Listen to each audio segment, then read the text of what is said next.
Want to apply for Medicare Card Online Australia? Then here's a step-by-step process on how you can easily apply it.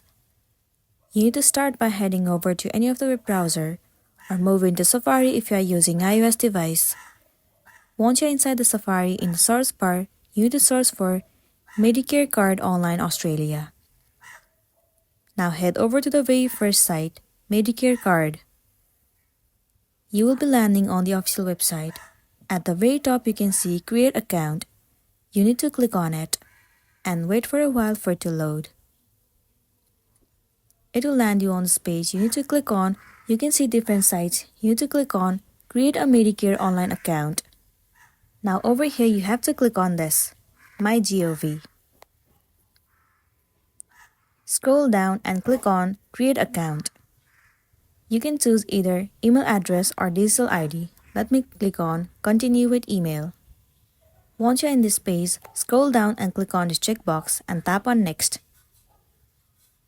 Now enter your email address and then once again click on Next.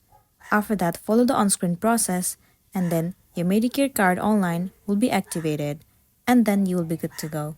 So that's the wrap for this video. If this video helped you out, give it a like and check out our next tutorial. Thank you.